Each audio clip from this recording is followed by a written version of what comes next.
Welcome to the Sisterhood Podcast. Pull up a seat and turn it up, because this season, we're not holding back. This is real life, real faith, and the kind of conversations you didn't know you needed. We're talking about following God when it's messy, trusting Him when it's unclear, and showing up even when it's not easy. No filters, no fluff, just truth, growth, and a whole lot of Jesus. So grab your coffee, slide into the booth, and stay a while. You're not just listening, you're part of this. This is the Sisterhood Podcast. Season 4 starts right now. Welcome back to the Sisterhood Podcast. We're glad to be here with you again. Megan's back this Yay. week. Yay! We've I'm been here. going at it just nonstop. And I think this episode is coming at a good time as a great reminder for us Yes. that we gotta keep going. Yeah. I don't know. Yeah. There's no stop in sight for sure. Yeah. Megan is going to share from a carousel that she saw on social media, and then we're gonna go from there. So go ahead, Megan. Yay. Yeah. So if you don't follow Jenny Allen, definitely one to follow. And she's got a bunch of different books out. I think Ashley's going to mention one of the books later in the episode. But she had a post. Where are we at? We're at the end of May. It was like the middle of April, and I sent it to Ashley because I was like, this is just so good. And so I'm just going to read through it. It's just like little blips, but it was just about the myth of balance. And I know it's something that we talk about all the time about saying the no and making sure that you're drawing lines and setting boundaries and doing all of the healthy things. We talk about that all the time in our lives, in our work, in our homes, in our church. When we're asking people to serve, it's just so much part of our verbiage. And we've gotten very comfortable with the no. And so this one is titled The Myth of Balance. And this is how I feel in this season of my life fully. And it made me feel so good when I read it because sometimes I feel a little crazy or a lot crazy. You're not crazy. Yeah, that's good. That's so good to hear. Tell Seth. But sometimes I feel a little crazy. And so she titled this one The Myth of Balance. And it says, I don't believe in balance. You won't find it in scripture. And so that kind of stopped me in my tracks as I was reading this. I was like, all of the things that we communicate so regularly with our body posture and our mental framework and our email automated responses say otherwise. Yeah, it's like so important for to have balance. Balance sounds like this: equal time, equal energy, everything is steady. It just sounds so nice, doesn't it? It sounds so pretty. Where is that? Yeah. And then it says, it is almost impossible to achieve, and even when you do, it doesn't last. So if not balance, then what? Surrender and obedience. And so when I was reading this, I was like, oh, that is so uncomfortable Yeah. and feels so big and so heavy and so much more than what I want to say yes to, honestly. And then she says, seek first the kingdom of God, and everything else will fall into place. It looks messy. It feels risky. It doesn't look balanced, but that doesn't mean it's wrong. Because the goal isn't a perfect schedule, it's a surrendered life. Some seasons will stretch you, some will slow you down, and both can be obedience. And I think we said this in the first episode, that sometimes your season of no's is not just a season of setting healthy boundaries and not biting off more than you can chew and not overwhelming your plate. Sometimes it is setting you up for a season of yes. Yeah. And then she said, balance might never come, but peace can. It's not achievable. Realizing in the midst of family and work and friendship, this set me free. Yeah. And when I read this, that's how I felt. Yeah.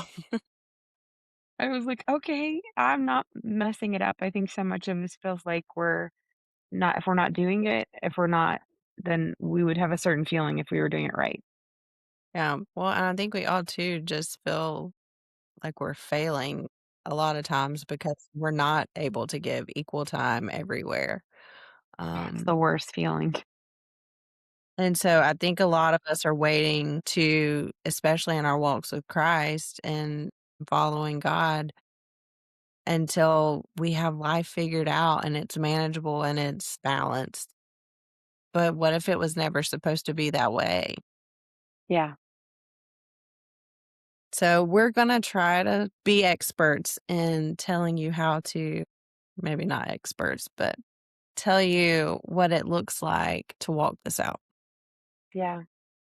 Yeah, I'm excited for it. I think that's also where some of that content for the Mother's Day video and the script behind it came from, is that Yeah. feeling that you were talking about, like that feeling of failure, because we see this visualization of balance and Hmm. schedules and routines, and we watch like all these Instagram moms that just are able to still cook this intense meal for their family of 7, and I'm struggling with my 2 to not want to bring them home pizza every night. It's just all the things. Well, jumping into kind of like our first point, we try to make obedience manageable. So we want clarity, margin, control, but that's not what God's asking for. He's Mhm. asking for surrender, and you mentioned that and towards the end of that carousel. It's not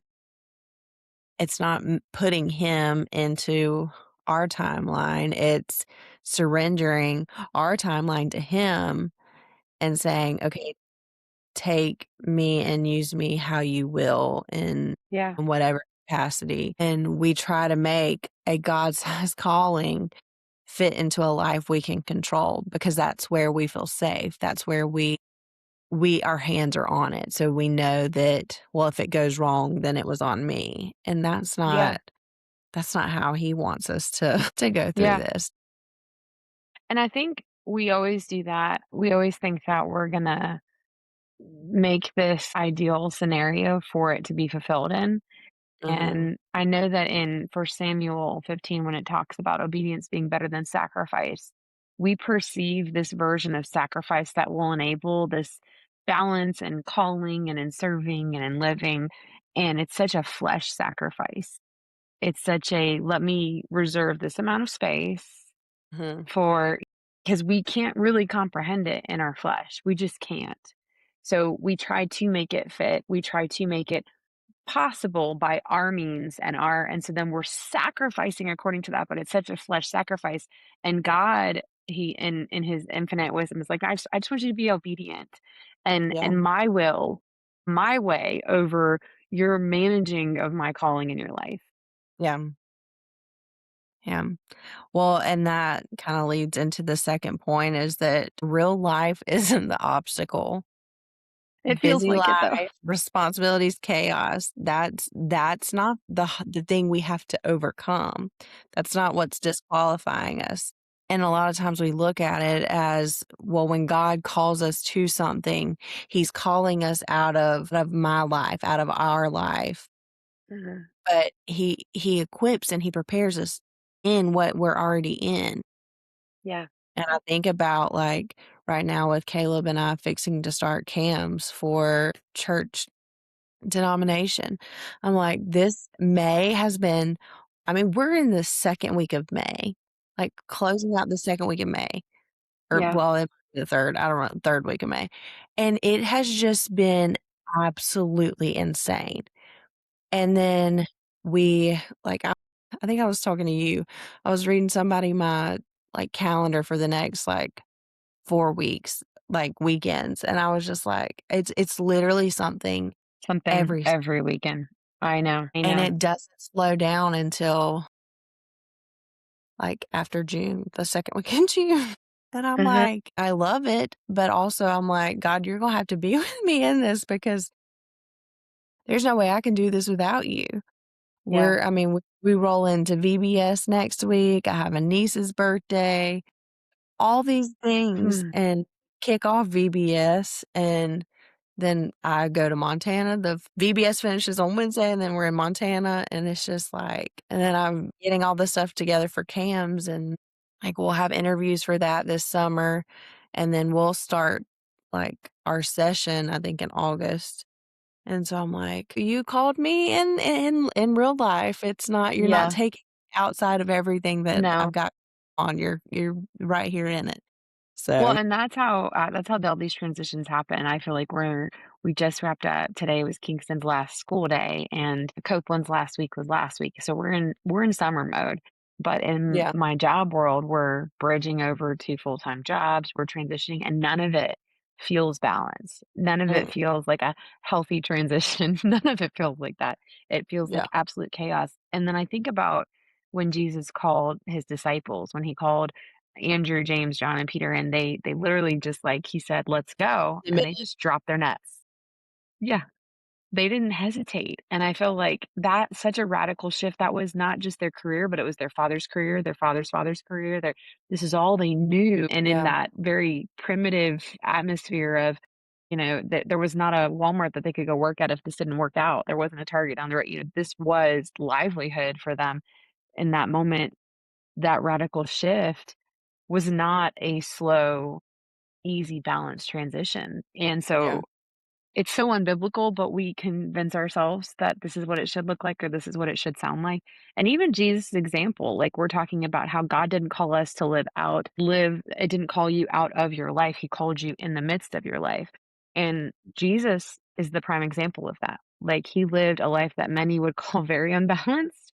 He withdrew routinely in solitary places to pray. He broke societal norms. He prioritized certain people over others. He was always, but his focus was always obedience. Yeah. And I love that about Jesus, that he took time to get Yeah. away. Yeah. I'm like, he got that. Like, he knew that if he did not have that time away to refocus and recenter and align himself with the Father's will and not his own, would he have gone to the cross? Had he not taken those times? Had he been so focused on the healings and the miracles and the signs and wonders, would his heart been in a position had he not took time away to go to the crossroads? I think, yes, ultimately the Father's will would have been Right. accomplished, but, like, if he realized that in life and ministry, in all the things that we have going on that we need to pull back and find just a quiet moment, then how much more do we need to do that? Yeah. And then we'll sit Yeah. there and get the excuse, "Well, I'm so busy this weekend, I don't have time to, like, just stop and do nothing." Yes. Yeah. And I think we do that on both sides. We do it on the space where we probably need to like just in order to preserve our sanity, take that time. But then we also use that same framework of refusing to do something. Like I'll do it when it slows down. I'll do it when I have time. I'll do it. Um, And again, like it's God's not calling us out of our life and routine to do it. He's calling us right now in the middle of it. Like there is just apply it now, do it now. Because like last week was an insane week and Ashley, you just put up with me in so many times. Ashley is amazingly patient and balanced in her reaction to me. In her reaction to me, which is so, so good for me. Probably not for her, but I pray for her all the time because I know she has to deal with it. But it in all of that, even in those moments where I was exhausted and just like there was so much awareness for me of God's grace and me being able to accomplish these things in the middle of so many other things. Yeah, like, you Because were I was like, so much. yeah, it's like outside of me, no, none of these things would be happening, and I think that is the part where we're like, if it feels unachievable, that is the Yeah, point. yeah, it's gonna require God, and I think we forget that at times Yeah, because we're like, "Well, if I'm not able to achieve this, then that's not God." But no, it requires God in the middle of those moments because it's stretching you, it's building your faith, and yeah, it's allowing God to have the driver's seat. yeah, And not that we just get to be the passenger princess because there's parts that are we're involved in, yes. but Although we do love a good passenger princess moment with a pillow and a blanket. Yeah, Yeah. Caleb sent me this reel the other day, and it was like, how did we go from passenger princess to, and it's like this mom, like, passing snacks to the back and, like, pulling out wipes and passing snacks, opening snacks, recharging tablets, and all this stuff, and I was like, how did we go from getting to just hold our blanket and our pillow and just enjoy the ride, and now I wouldn't change it, but at the No. same time, it's like, Miss it, miss it. yeah, we've got to allow those moments where they do feel just not chaotic, but where it's requiring more of us because it's stretching us in a Mhm. healthy way. Yeah. Because it's requiring a dependence on him and Yeah. not on ourselves. Yeah, and if you could do it on your own, right, then it wouldn't be obedience, it would just be a goal, and we're really good about making goals, Yeah. and if you look at our goals, like, we just in both jobs, we set all these goals, all these things, and it's all of the personally achievable things, right? It's what I can make happen with what I have in front of me by a certain day. So we're really good as people at setting goals. Like in the flesh, we're like, oh, I can make this happen. I can absolutely say yes to this. And to your point, I think that's also why we say no to so much. Mhm. Is in the world, when someone asks something of us, we're like, never done that before, probably not going to happen. Or, well, it's going to require at least 2 hours. I really only have 30 minutes this week. So it's definitely not a God thing. I'm just going to say no. And sometimes, not always, but sometimes those are the opportunities to say yes. And to your point, it requires God. It's gonna stretch you, it's gonna build your faith, it's gonna take you to a different level. Like, God doesn't want us to just be stagnant and just be constant in this season. He wants us to, build and grow and realize more and uncover more of who He is and discover more of what He has for us to do. Yeah. So, as we've talked about these different points, what in your life right now feels unachievable, but you know that God is in it? Well, I'm in the season of summer, like I said, with the boys, and so I think in the midst of this job transitioning from one full-time to another successfully feels unachievable. It Yeah. feels like there are going to be some very big dropped balls, and so I have this anxiety over what that failure moment looks like. I mean, I know it's wild, like, to be already fearing a failure that has not happened, but I'm just like, "Well, because I can't hold all these balls in the air, and I truly can't." And then on the other side of it, I've got the boys in summer, and I've got a couple summer plans, but not full summer plans, and just the feeling of wanting them to be busy, wanting them to have fun, but still not wanting them to have to get up at 6 every morning because that's what they do all school year. So where's the ground there? What's the goal there? What is achievable? What Mhm. can I make happen? This Yeah. is what goes through my head all the time. So I think that's my current what in my life feels unachievable, but I know God is in it. I know He is the reason why I have these opportunities at work, um, because I pray about it all the time because I feel so incapable. I feel so ill-equipped, and He just keeps on carrying me through those pieces. And then with the boys, I think that is for me and probably most women, all of our battles of motherhood is always feeling ill-equipped and incapable, and like we can't possibly do enough to make it, or we're failing them on some level. So knowing and trusting God with them and what plans He has for their summer is an opportunity for me. Yeah. Well, and for me, like I said, these next few weeks, it's just like nonstop. And we're in a transition period at our church with some different ministries. And so, not that I've taken on another role, but there's responsibilities that are Yeah. added to my plate. And then got the got VBS and then the mission trip, and I'm going to camp this year with Charlie as a counselor, and I loved camp when I was a kid.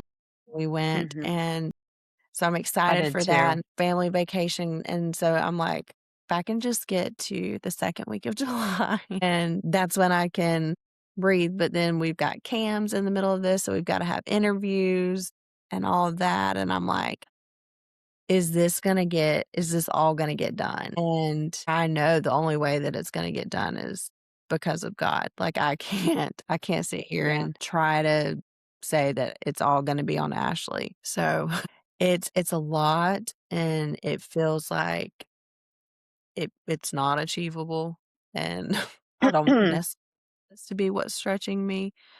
Um, Yeah. I would rather the whole cam stuff, that be what stretches me, but just, it's like this is the only way that we're gonna get through this summer because Charlie's still got technically 2 more days. She has tomorrow well, when this episode, she has 1 more day. Yeah. So, just getting through those and still wanting this summer to be, I guess because we are so go, go, go all the time, making sure that there's intentional, like, just rest time Yeah. as well, Yeah. and not And just just presence. to fill the schedule. Yeah. And that's hard for her because she's used to being so go, go, go. So when we are home, she doesn't wanna be here. Like, she wants to go to Mama and Papa's or go to Mimi and Papa's or whatever, and it's just like, "No, it's okay to just be home and be here." Like, I know that that may feel boring, but, like, it's needed, and so, I don't know, I'm just like, "Lord, you could get us through." That's hard for me too, though. It's not, and I think it's not just the go, go, go. It's I want them to have, like you're saying, every experience. And I also remember what summers were like as a kid, and my parents put a lot of priority on family vacations and having those memory making moments. And so, as much of me is like, oh my God, I'm overwhelmed with this job and this transition, I'm going to drop a ball. The other side of me is like, and I've got to figure out this epic, memory making machine for their summer. Like it's all of the things, and so I think I mean, I think you can make memories, and to your point, and just be at home, but also being able to set myself aside in those moments and be fully present, and I always feel like I'm missing the mark on that, and I think that is also where we convince ourselves that balance plays a part in there because 'cause we're like, "Well, if I was balanced, I'd be able to be present." I don't know, I just don't think I'm wired that way. I think I'm wired in the way where I'm like, there's constant something happening and there has to be I think that God desires from me a constant laying it down at his feet. It doesn't mean I'm not moving in these things and doing and because I'm just wired that way, but it means that I need to have full awareness of his role in all of it and not be looking at my schedule and my achievable pieces and really looking at like, okay, I can only do so much. So God, you're gonna have to fill this gap. You're gonna have to plan their summer, God, because I don't know who is. Yeah, absolutely, absolutely. So, if we can leave you with anything in this today for some takeaways or whatever, the first thing is stop waiting for a calm season because, I mean, May has flown by, so clearly we're not slowing down anytime soon. Christmas is tomorrow. Yeah. So, stop waiting for a calm Yeah. season. Stop trying to fully understand everything. I shared with our graduates this past Sunday that in his word in Psalms, he says that I let my word be a lamp to your feet and a light to your path. And it was a lamp. So it's just enough to see what's next, and not the Yeah. full picture. Yeah. The next couple steps, right? I referenced a stadium light in what I was sharing. So it wasn't like just like a little lamp that you're carrying just to see the path in front of you with the next couple of steps, not something that's completely illuminated the whole journey. So just trusting that his plan and everything will work out, but you don't have to know it this exact Hmm. moment. So stop waiting for calm. Stop trying to fully understand everything. I know that sucks for some of us that are OCD and control freaks, Yeah. but it is just not going to happen. So you will not have peace if you continue to try to wait for these things or seek that to fully understand everything. It's just you won't have the peace if you keep on doing those things. And then the last item was Start moving with what God has already shown you. so good.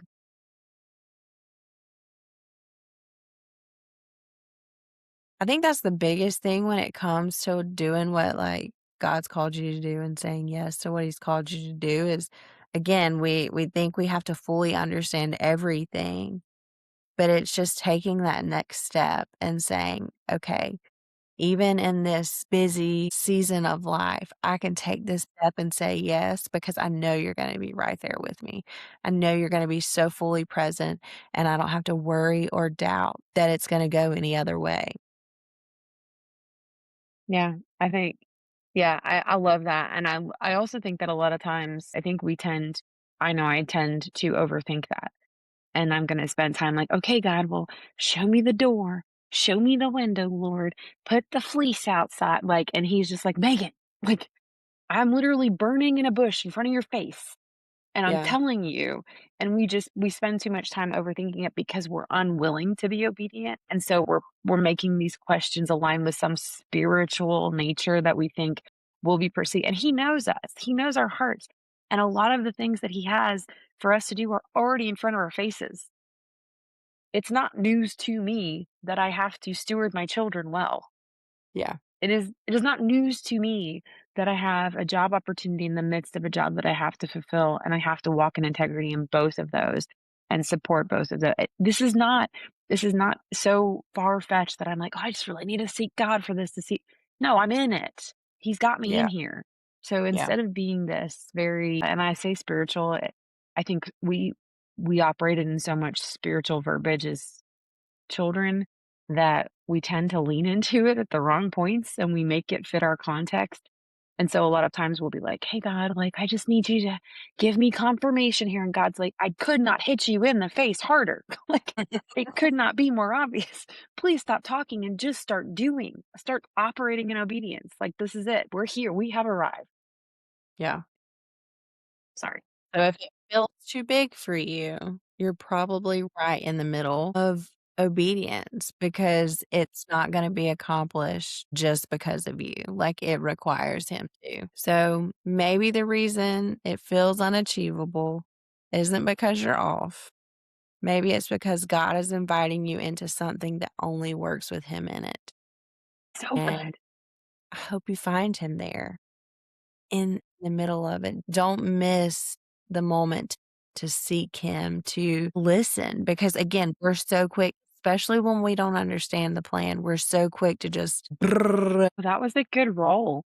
spit out the, yeah, just like, I don't even know, I can't even think of just Yeah. word vomit to him, I Yes. guess is the Yeah. way, instead of just, like he says in Psalms, be still and know that I am God. Like, just, it doesn't mean you have to stop literally be still, but just like quiet the noise and hear from him instead of just coming with all the questions. Because if we get quiet, he will speak. And And I so think that's what we're talking about when you're talking about quieting all the noise. We're talking about that overthinking, that over yeah, spiritualizing something. Because a lot of times our version of over spiritualizing is so much flesh, but we call it spiritual because it makes us feel a certain way about how we're thinking or how we're seeing God. And he's just like, I love what you said.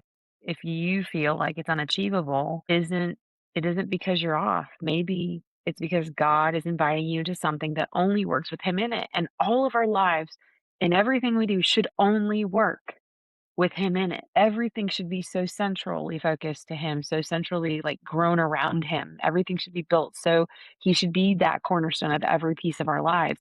So nothing truly so maybe like that should be the biggest encouragement is if you feel like overwhelmed and like you can't do it, you're winning. Congratulations. You have arrived because you can't. High yeah, five. yeah. Well, and going back to Jenny for a minute, I know you mentioned the book. So she wrote, this is her new book, The Lie You Don't Know You Believe, How to Find It, Fight It, and Live Free. And she just talks about, she said, I've been there, stuck, frustrated, wondering why things just don't feel okay. No matter how much I tried, I couldn't seem to shake the same patterns, the anxious thoughts, the striving, the insecurities that kept showing up. But over time, I realized the problem wasn't just what I was doing, it was what I was believing. There was a lie underneath it all, a quiet, sneaky lie that shaped how I saw myself, how I related to people I loved, and even how I saw God. And so she walks through the lies that we have to have a balanced life Mhm. to be able to fit into God's plan for us. And so if you're needing something to read, especially with summer coming up for those lake days and beach days and mountain getaways, whatever you do, this one is not a bad one to pick up. Or middle of the night anxiety surges that wake you up. It's a good one. Yeah. You can get it. I can get them at Hobby Lobby. Crossway has them. Amazon. So she's also, I think it's on Audible as well. So if you like to listen to books, you have Yes. options.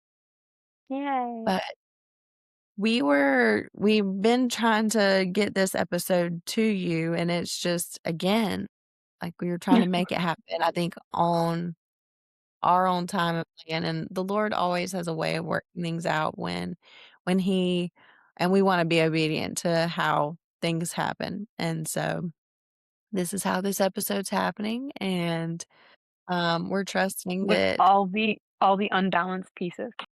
yes, and we're trusting that whoever needs to learn or understand that you don't have to have it all together for God to use you right where you are.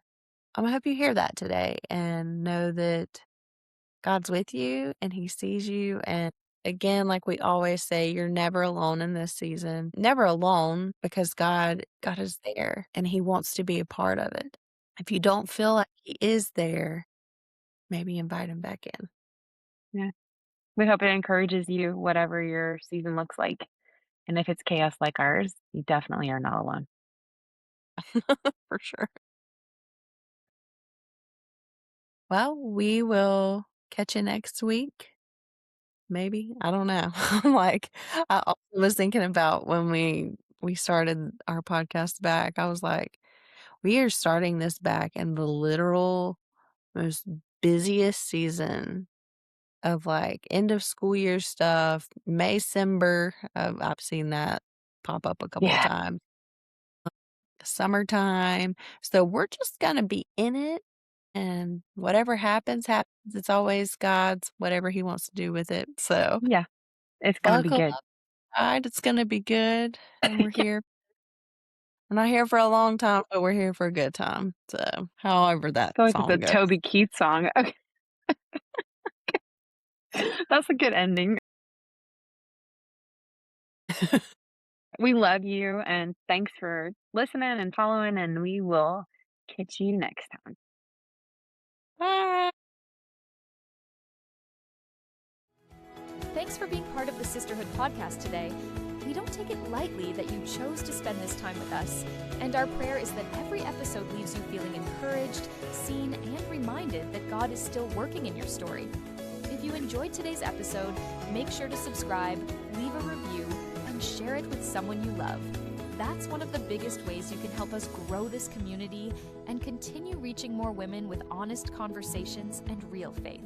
You can also follow along with us through the Sisterhood Collective for more encouragement, updates, and community throughout the week. Until next time, keep showing up, keep trusting God, and remember, you were never meant to do this alone. We'll see you next episode.